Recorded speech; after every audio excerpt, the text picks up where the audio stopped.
bos días a todos e a todas. Gracias por asistir a este primeiro simposio sobre o Prisciliano. Nada, temos con nós para dar a conferencia de apertura a Xosé Chaurrego. Presentar a Xosé Chaurrego é complicado. Abordar a biografía e a súa obra faise complicado pola multiplicidade de temas que abordou. Decir simplemente que Galiza debelle moito os seus ensaios sobre teoloxía, antropoloxía, historia, feminismo, homosexualidade, ecoloxismo, identidade, así ata 44 libros publicados, 2000 artigos tamén publicados na Voz de Galicia. Bueno, máis aquí Pepe.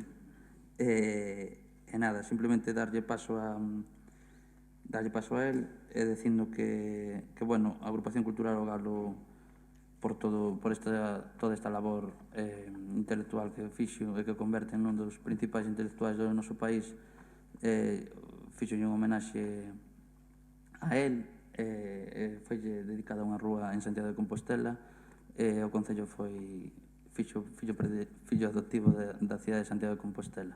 Está con nos para falar sobre Prisciliano, que xa ten escrito sobre él 2 libros, vai dar charla a Prisciliano, profeta contra o poder, e sen máis dixo vos con Pepe Chá.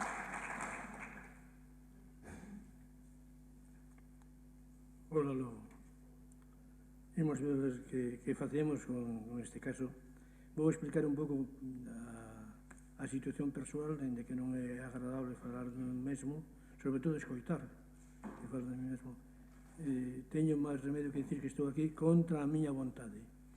Eu creo que non son merecente deste espectáculo de inválido, intolerado, pero foron así de contundentes, suaves de todas formas, os organizadores, e eu estou moi agradecido por esa prova de deferencia e de diferencia tamén.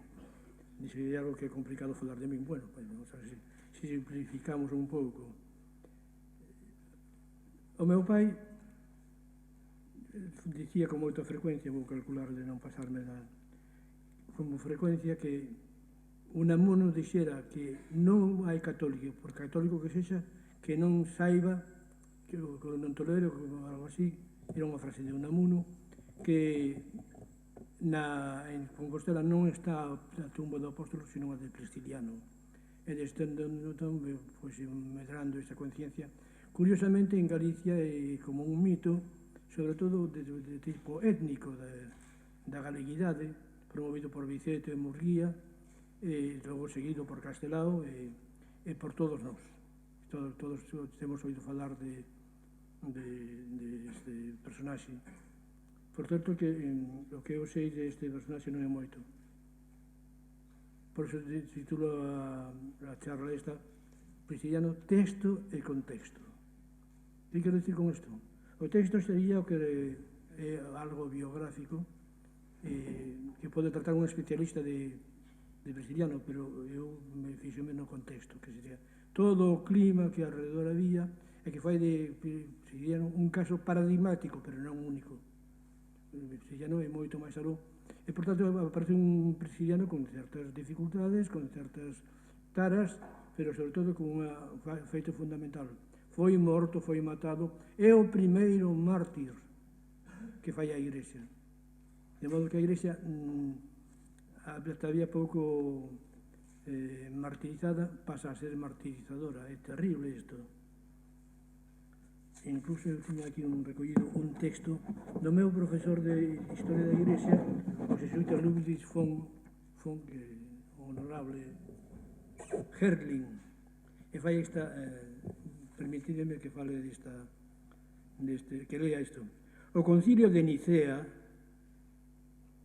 produciu unha impresión en toda a Igrexa, non porque non houvese xa antes grandes concentracións de bispos, nin porque fose a primeira vez que se condenaba unha herexía, pero que o propio emperador convocase o sínodo, emperador Constantino, que puxese a posta imperial a disposición dos bispos para lles facilitar a viaxe, que asistise personalmente ás sesións, honrase aos padres conciliares con toda clase de probas de respeto e empeñase a súa propia persoa para conservar a pureza da fe, todo isto parecíalles increíble aos cristiáns que encima como quen di, acababan de sair da máis sanguiñenta de todas as persecucións, a de Diocleciano.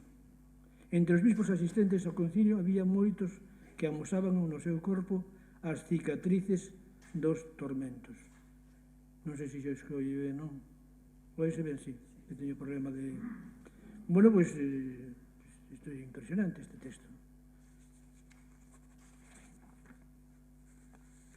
No ano 1900, un historiador francés, Louis de Chesne, fixo a afirmación tomada dun alemán que anónimo, que non se sabe quen é, de que aí estaba o sepulcro de Prestiliano.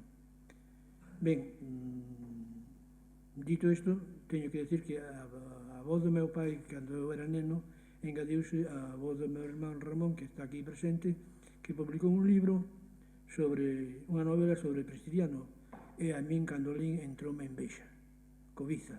Digo, non vou ser menos, vou a falar eu de Prestiliano. Eu xe falara algunha vez, escribiron nas Luces de Galiza ou así, pero non tiña... De modo que fago yo honor ao meu irmão, porque é o culpable de... Bizancio era a alternativa a Roma, era a que fundou Constantino, o emperador, un emperador moi cristián, pero que presidiu o concilio, non presidiu, asistiu ao concilio e inaugurou, que convocou o concilio, que o Papa non tivo nada que ver. O Papa non era Papa, era bispo de Roma e non tivo nada que ver, non asistiu, mandou dos delegados que non dixeron palabra. Pois ben, Constantino en Constantinopla, pois en Bizancio, pois fixo estas cousas, e entre nós dixe, esas son cuestións bizantinas, como non me interesan. Curioso porque ao mesmo tempo dicimos, armouse un Cristo, ou en castelán, se armó la de Dios es Cristo, que é o problema de... É de risa, verdad? É curioso isto, porque realmente Constantino ríe de vez en cando que se me animades un poquinho, sí. Logo un aplausinho final de esa me irei para casa a descansar outro ano.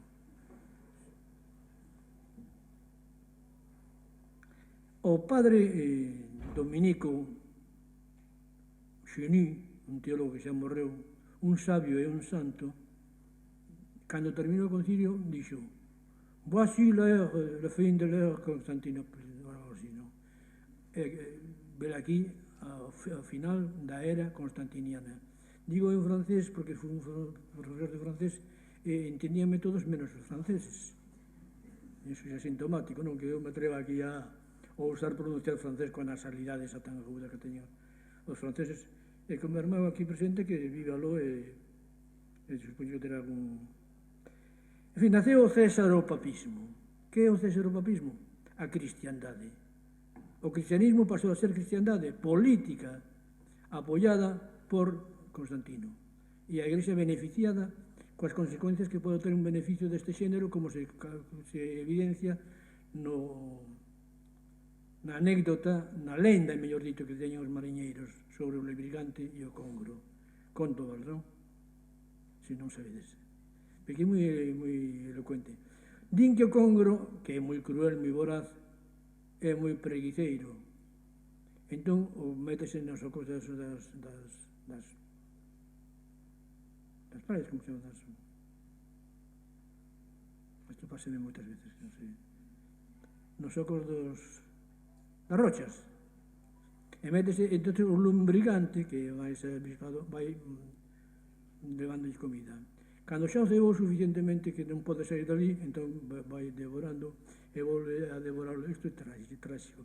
E isto, se me permitides, pasou coa Igrexa e o Imperio. A Igrexa pasou, está pasando. O que está pasando actualmente na Igrexa, e concretamente no Episcopado Español, é grave. Non digo que teñan a culpa uns ou outros, senón que é grave. E a dependencia enorme que se ten da dereita católica, e, bueno, que ven do franquismo, e que pensábamos que era a fin da era constantiniana, que día o padre Cheny, e parece que non.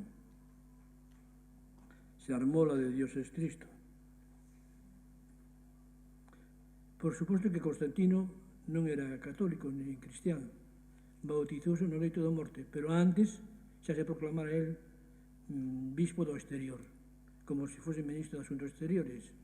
E, de feito, convocou o Concilio de Nicea no ano 307 e asistiu ás sesións. A sesión final termina con un gran banquete que un tal Eusebio, historiador, describe de unha maneira impresionante. Non atopei o texto que o que recollera aquí é o seguinte. Están, o Nicea é na vía de Nicea é o palacio de Verán de Constantino. E ali se contesta o concilio, que se vai esperar, non? No palacio. Ben acollidos con esa euforia de pagarlle viaxes e todas as cousas aos bispos. E a cea é descrita como unha gran longa procesión e un exceso de benestar, de comida, de euforia. Pasa que pouco tempo despois o bispo mesmo de Nicea e Nicomedes e Eusebio de Nicomedia danse de baixa do constantinismo e volven a darlle a razón a Ario, sabedes, Ario, arianismo. Entón, eles o que fan é comunicarlle a Constantino que non están de acordo. E Constantino o que fai é fulminalos. O lombrigante fulminalos e puxéronos de bispos e mandáronos ao desterro. Entón, Constantino trouxe outros dos de bispo. Que me digan que Constantino tiña boa fe. Constantino, ademais, era adorador do deus Mitra, deus solar. E é curioso porque o cristianismo, antes de Constantino, os teólogos falaban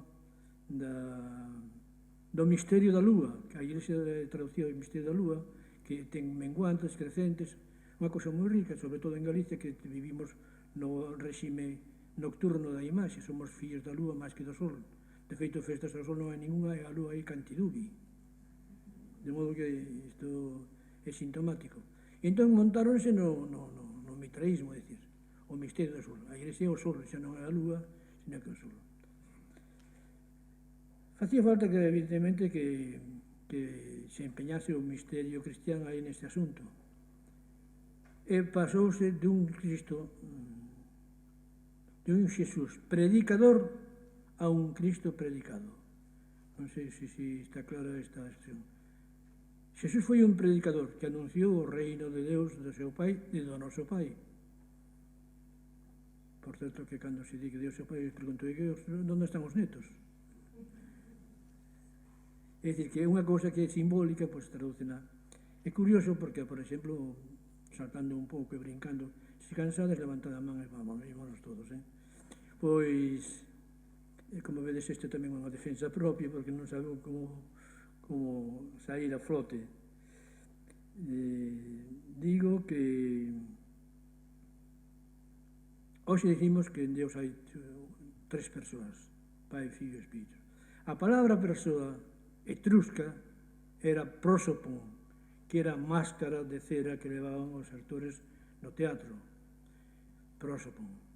Entón, cando terminaba todo, tiraban da máscara, da carátula, e que?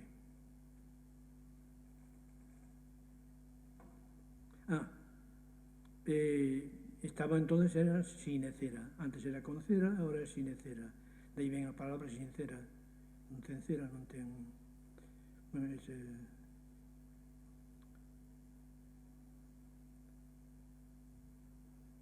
O sacerdote de Alexandría, Ario, profesaba a convicción de que se o fillo foi xerado polo pai, daquela tivo que haber un tempo no que o fillo aínda non existía. Polo mesmo non existe dende a eternidade, preexistencia, polo que non é Deus. E ele e os seguidores foron excomungandos.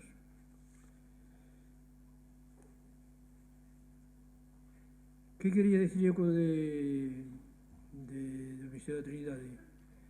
Que o teólogo indiscutible, un dos mellores do século católico, Karl Rahner, dicía que quen afirma que Deus hai tres persoas, hoxe a persoa non é un modo, non é unha carátula, hoxe a A persoa é un individuo.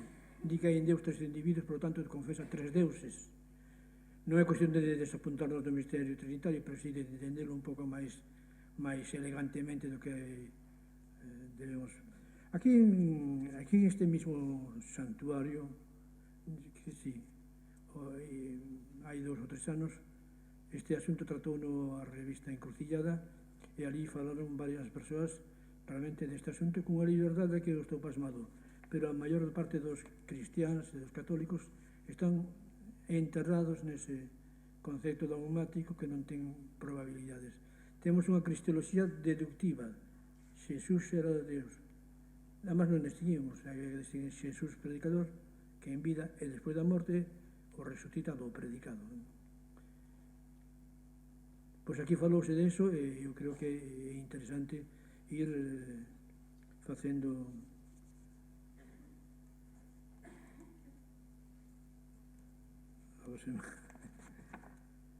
non vedes que non teño razón eu que non.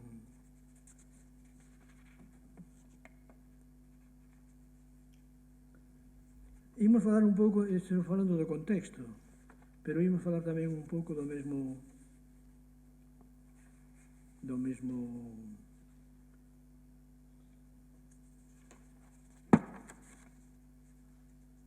estaban falando de que eran cuestións, lembrades, cuestións bizantinas, non? Sermola de Dios es Cristo. Bueno, pois aínda hoxe está o problema, e dicía que Karl Rahner falaba de tres persoas que eran tres deuses, porque hoxe a palabra persoa non é o prósopo onde ven prosopopeia, sino que é realmente xa un individuo moi caracterizado. O que fixo toda esta dogmática é infravalorar a historia. En vez de partir dun Cristo, dun Xesús que ven de enriba a baixo, temos un Xesús que vai de baixo a arriba. Esa sería a historia e había que, volver a este asunto. Porque hasta o século IV é impresionante o que sucedeu. Falamos do cristianismo, quero pouco pasar a él dicindo que era galego, perdoade o desorde, son consciente del por incapacidade de abordar todo o que estou me desculpando demasiado, ao final non me esquecedes e me perdoades. Hai 5 clases de cristianismo. Fase original, que era anterior á denuncia que fixeron de Prestigiano, a Idacio de Mérida, que é un tipo metropolitano de Mérida, con alcance hasta Lusitania e todo, non? Por certo, que botará man dun bispo de Faro, Osonova, Itacio, que é impresionantemente malévolo, pero xa veremos. A segunda fase sería a ampliación do movimento cristiano dual entre unha minoría de xente do povo e unha minoría de exigencia estética maior. Terceiro é o período popular, donde a partir do martirio de Prestiliano, pois o povo de Galicia é rural. É rural e cristiano. Veo o cristianismo polo sur, por África do Norte, por Cartago, e invadiu. Por que o rural? Porque realmente en Galicia non había unhas redes de cidades como outros sitios, e, por tanto, ali asentou o prestilianismo. E máis, cando se tratou de tomar contas aos bispos, que eran 11 ou 12 de galegos prestilianistas, dixeron que se votasen fora, e como nos imos votar fora se a nós elexernos o povo, e o povo este prestilianista? De modo que con isto quero decir que sexa de Galicia ou non, el fructificou en Galicia. E isto é interesante. Porque, como di o refrán, o boi é non onde nace, sino onde pace, e o grego é non é onde canta, sino onde xanta. De modo que estamos en pleno. Logo hai un cristianismo difuso que intenta liquidar Martiño de Dumio, un personaxe creo que bastante nefasto, imitador de Martiño de Tours, colleu a súa Mateo de Tours era un bispo bravo, porcallento, abandonado, pero un santo varón. O emperador tiñalle respeto, tiñalle medo, non? Este home, el creía que había que xulgar a Prestiliano, non defendeu a Prestiliano, pero dixo que nunca o brazo secular, nunca o emperador, senón os bispos, non?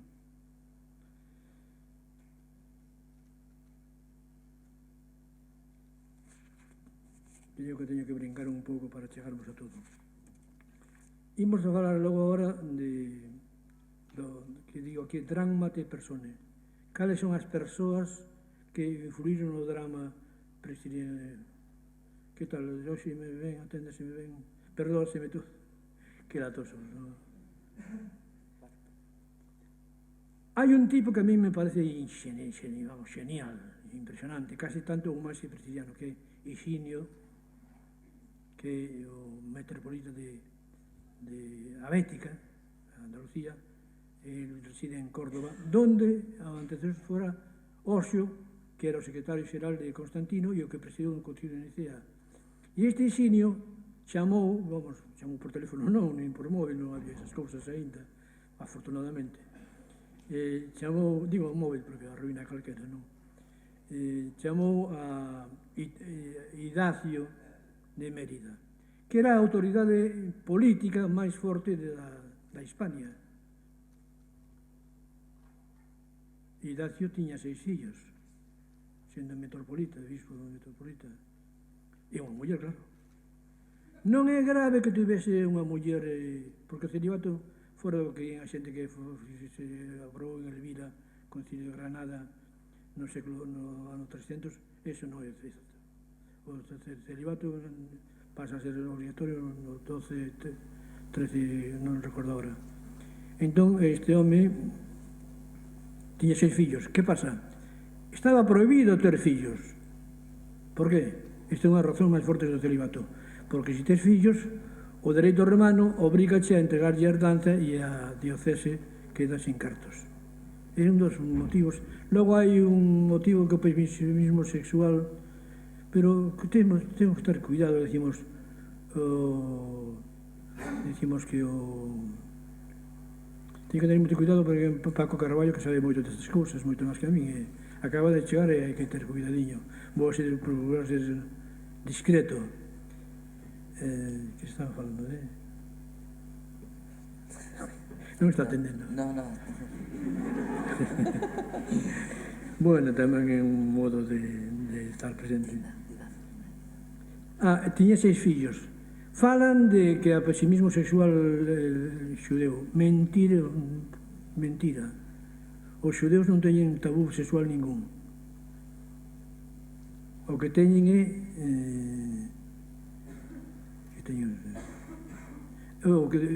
cando se di o xudeo cristiano, falase do sexo, non é xudeo cristiano, sino grego. Os gregos eran os pesimistas, os estoicos, os que decían un dualismo, este mundo, outro mundo. Os xudeos pasaban moi ben, as mulleres eran moi condicionadas, pero vamos, tamén disfrutaban o seu, ainda que había un fin antifeminismo de fondo, que xa trataremos se nos dá tempo. Como andamos de tempo? Ui, madre. Entón, Higinio, bispo de Córdoba, di Sulpicio Severo, que fai a crónica, investigando de cerca, contou as súas pescudas a Idacio, bispo de Mérida.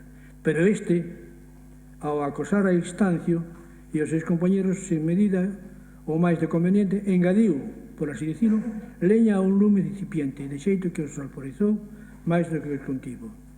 E entón ven Idacio, é un lío este de nomes, Idacio de Mérida, aluga, colle a Itacio do Algarve, de Osonova, de Faro, e este tipo é un tipo de unha categoría, vamos, pésima. Del di Simplicio Severo, de Itacio debo dicir que non tiña nada de xusto, nin de santo. Era ousado, lareto, descarado, presuntuoso, moi dado ao ventre e á gula. Levou ata tal extremo a súa necidade que incriminaba e difundía dende os compañeiros e discípulos de Prestiliano a todos aqueles mesmos santos varóns que sentían ansia de cultivar o estudo ou tiñan propósito de darse ao xaxún. E este é o tipo que vai a provocar o xuicio de... Claro que o Ebro garda silencio ao pasar polo Pilar. Esos maiores xa sabemos ese cantar, non? O Ebro gardou silencio. César Augusto ou Zaragoza estaba a medio camiño entre Mérida e Aquitania francesa, que a capital en Bordeos, no que o obispo era pois, un personaje de moita importancia. Entón, reunironse en Zaragoza para condenar a Prestigiano, que non pudo asistir porque non era bispo. Logo fixo a operación de que o fixeron bispo, fixeron o bispo e foi peor casi, non? Non sabemos hasta que punto foi legal ou non legal. Victoria Paño, como se chama? María Victoria Escribano Paño, é boísima, non podo vir por visto escribe isto e di que basicamente era legítima porque había unha nova, además dos 3 conventos romanos, había un novo que o de Ocliense, que o de La Coruña de Cantabria, non sei, La Coruña del Conde hoxe, non? Entón que Ávila caería dentro dese, que foi o bispo de Ávila, caería dentro dese, entonces sería bispo legítimo. Ben.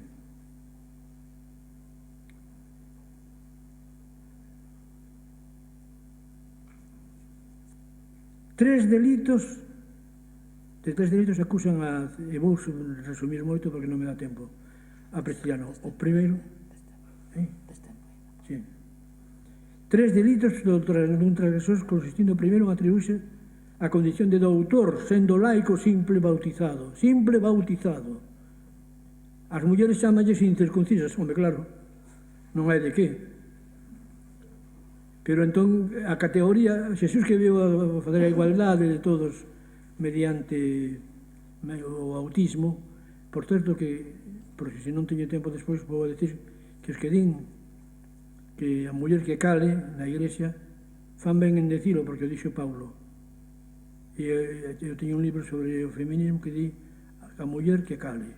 Pero cuidadiño, que todos nós levamos dentro a idea de que Paulo era un antifeminista. Nanai. Paulo era un home que promoveu moito a muller hasta exixir que o pudese levar cada apóstolo unha muller irmá que era unha cristiá, pois, como de acompañante diurno e nocturno, non? Promoveu a varias mulleres, falou sempre delas, a epístola de Gálatas di que non hai diferencia ni xudeo-grego, ni home ni muller, e cando fala mal da muller non é el, é o paulinismo, o seguinte, que baixo o nome de Paulo, que era o habitual disso, empezou a falar e a dicir na carta a Efesios, que terminou sendo unha de Efesio, a carta a Éfeso, dicindo a muller que cal, bueno, é terrible. E na Corintios, despois de dicir que a muller que falase eso, aos poucos kilómetros despois, di que a muller que cale.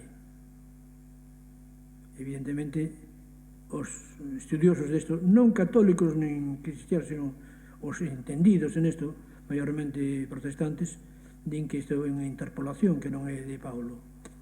Que tuvo algún despiste, sí, pero que básicamente foi un defensor da muller, sí, como Xesús de Nazaret. Xesús de Nazaret 3 veces na súa vida fala do asunto sexual, mentre que do asunto social fala todos os días. A Igrexa non fala unha vez do social, e si do sexual todos os días, non? Están condenando homosexuais e esas gaitas, sin saber o que fan, pero bueno, alá eles. Que estaba dicindo?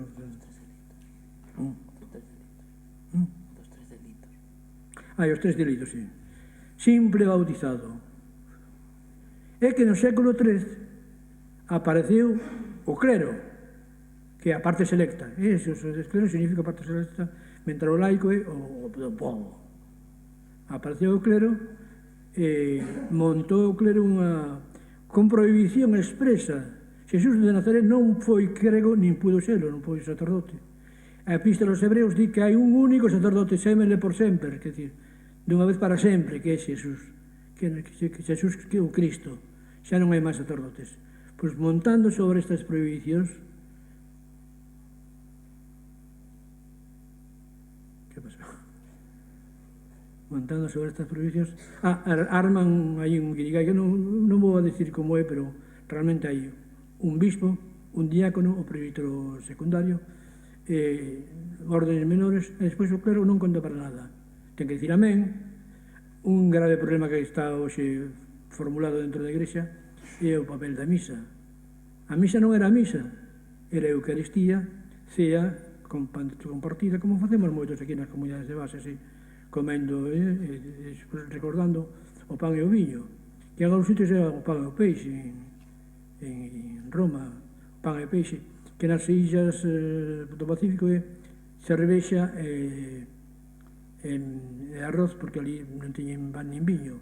A memoria de Xesús, que nas romaxes de crentes galegos que vos aconsello que visitedes, pois todo o mundo pronuncia as palabras que a lembranza da. Iso facían os primeiros cristianos. O sábado xuntábanse, facían a cena en común, e hasta unha vez caeu un rapaz que estaba na ventá, cansado de tanto Paulo de escoitalo, como menos mal que aquí non hai ventás ni.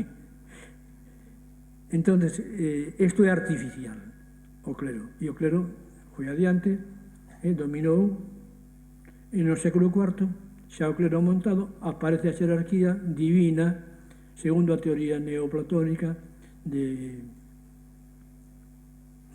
filósofo. Bueno, como o filósofo ese, Paco e Vitorino? O que do uno baixo. Plotino, exactamente, sí. Bueno, pois naceu a xerarquía, e a xerarquía pois era representante de Deus. O oficio de predicar, o de ensinar, venlle atribuído exclusivamente ao bispo. O bispo pasa a ser, de Roma pasa a ser papa. Papa antes eran todo o mundo, todos os bispos, e os pobres eran vicarios de Cristo, eran os pobres. Pasou a formarse a figura do Papa tremenda, porque crearon unha superiglesia, unha iglesia universal cando non hai universais. Xa o dixo o filósofo este franciscano Guillermo de Ockham, que eran flatus vocis, eran erutos da boca. E xa sabedes que era un eruto, e preguntaron a un soldado que era erutar, pero os mandamentos, e dixo, erutar é facer así, de modo que erutos verbais, flatus vocis. De modo que o Papa e o Bispo de Roma non hai superbispos. A infalibilidade, eu temo moito que infalible pasou a ser infalable. Tiñan o Papa conxuntamente cos demais cos do sínodo. O sínodo convertiuse en concilio e deixou de ser democrático dos bispos elixidos polo povo, enténdase ben, e pasou a ser conciliar, presidido polo Papa infalible, díjolo Blas, punto redondo.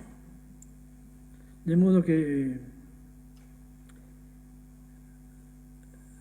reclamándose do autor estudioso da Biblia e sendo simple bautizado laico, Prisciliano que levantaba unha orde pública e mesmo sacramental ou usadía merecente de sanción canónica. A compaña de incircuncisas, que sería o segundo delito, é realmente curioso, porque chaman mujerzuelas, muliércule, e eu chamolle pendangas, simplemente. Dicir que este home andaba con pendangas é unha barbaridade, porque este home era, digamos, de algún xeito antisexual. O sea, Prisciliano era encratita, que era unha herexía que prohibía o matrimonio e a relación sexual con procreación, non? De modo que decirlle, botarle todo en riba. Maniqueo, condenado por maleficio. Hai un artigo moi bonito de Victoria Escribano Paño sobre o delito de por que o mataron, que era maxia, maleficium era o ditame. Condenaron a morte, non falamos máis desto, torturaron, e el cantou, non vai cantar, claro, pero non cantou un responso, sino que cantou un xemido do povo, non? San Xerome, que era un tipo que quixeron descalvar no Concilio Vaticano II, porque era un bruto de categoría, secretario do Papa, e que intentou ser Papa el, San Xerome, que quixeron baixar do altar no Concilio e non lograron, pois era un tipo que tuvo que escapar de Roma, e foi a Palestina e tuvo 2 colexios de mulleres que admiraban as leccións bíblicas e, por lo tanto, tiña 2 haréns, e dicir, era bígamo, de un xeito. Pois San Xerome deu en batir tamén a última hora contra Prisciliano, e o Papa Dámaso pois, procurou que non condenasen en Zaragoza porque non estaba presente, pero era un tipo de moito envergadura. Se non era un obispo exemplar, era un exemplar de bispo, digo, de Xelmírez, pois o mesmo diría de Dámaso. Dámaso, para chegar a ser bispo de Roma, prácticamente para mí é o primeiro papa que empeza a funcionar a nivel máis universal. E digo que os universais non existen, dixen de... Non hai árbores, arboreidade, hai o piñeiro, o castañeiro, pero non hai arboreidade, como non hai a humanidade, hai homes, mulleres, homes, e a ver se correxemos o linguaxe, dicimos humanos, en vez de os homes, os humanos, muller e home, pois... É dicir, era unha cousa de tipos realmente...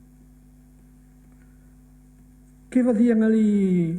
E logo era un riguroso asceta que practicaba a abstinencia, e vou a pasar a ver cal era a clave do problema, título aquí.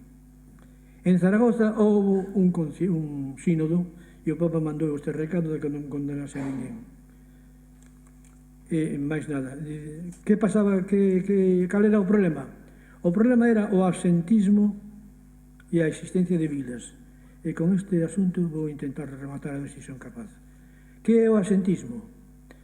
O bispo, nos tempos vos en que era elexido polo povo, pois estaba na cidade como pai da comunidade para sempre, toda a vida. Deixou de ser eso e o bispo pasou a ser un individuo que facía carreira eclesiástica, era un eclesiástico, e distingamos ben entre eclesiástico e eclesial, que é distinto, como a que distingue entre laicismo e laicidade, secularismo e secularidade. Son xogos de palabras que dan moito de sí. Pois, decía eu que o absentismo. Antes decía do problema da misa, non? Que non a mí parece que é moi serio o problema da misa. A misa inventouse como sacrificio incruento da cruz para a redención dos pecados e, desde logo, se vas a unha misa, se te fixas, tomarás 5 chamamentos á culpabilidade. Un por ter pecado, mea culpa, mea máxima culpa. Eso non é ir a unha festa, eso é ir a unha tortura. Obrigar a misa baixo pena de pecado mortal, as cosas. Facer da misa a transferencia cando a misa procede, a Eucaristía procede dos primeiros cristianos que se reunían festivamente. A penitencia é outra cousa distinta. Ahora regalar unha confesión para perdoar en fin, comprendedes que son moitas cousas que estou dicindo distintas e que teño a miña casa aberta e estou ali todo o día, toda a noite, por pouco fortuna, cando que irades seguimos falando disto. Eu digo nun libro que na fronteira do misterio, digo que se alguén me preguntase ti crees que Xesús é Deus, digo, primeiro falaría de 2 horas seguidas de que entendo por Xesús e por Deus, e logo falaríamos disto. Porque, claro, encontramos, por exemplo, que teño aquí para citar, a Olegario González Cardenal, que foi o teólogo privilexiado de Roma en España, e o Papa actual, que non recordo como se chama. Chámase? Non é? Ratzinger, non é mañas miñas, non, que non recordo. O problema afecta moito a memoria, o problema que eu teño non recordo. Pois, Olegario González Cardenal explica a preexistencia como non existente, como un modo de formular, e xa dixemos de... Neste libro que digo de meu, pois, hai como 8 ou 10 textos de grandes teólogos recoñecidos, algún do teólogo Ratzinger tamén en recollo, con malicia, por suposto, pois confesando que entenden eles por Xesús o Cristo, non? Remito a eses. Entón, que sucedeu? Que o cristianismo é unha cousa de cidade. A cidade estaba o obispo, e o obispo pues, gobernaba a cidade. E había unha única Eucaristía, que era a do obispo. Pero naceu pronto o cristianismo nos paganos, que é o rural, o pago, é dicir, nas aldeas.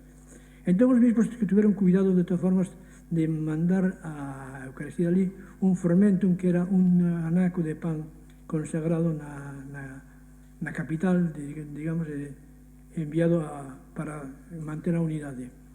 O absentismo era non entrar nese xogo do Papa que centraba todo.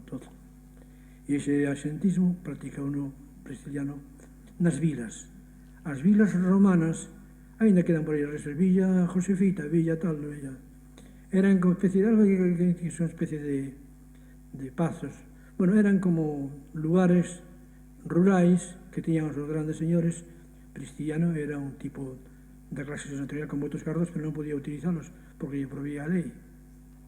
Pensade que o problema de Mariscal Pardo de Cela é que estaba casado coa filla, coa sobrinha do obispo de Mondoñedo, e podía volver pasar a mans do Mariscal. Bueno, deixémonos de Mariscales agora. Entón, o asentismo era condenado porque deixaba sin clientela a unidade, a unilateralidade de Roma. E o Papa pasou a ser señor de todos. Curiosamente, o Papa, como dixemos que era como o Papa, non o Papa de Dámaso, San Dámaso, o San ese, hai que poner entrecomillado, que era hispano, era creo que da Galicia. Para chegar a Papa, os seus fanáticos mataron a 137, senón 152 persoas. E este pasou a ser Papa, así de tranquilo. Non, é curioso, non? Pero, entón, o asentismo poñelle un pouco de zancadilla a este tipo de cristianismo.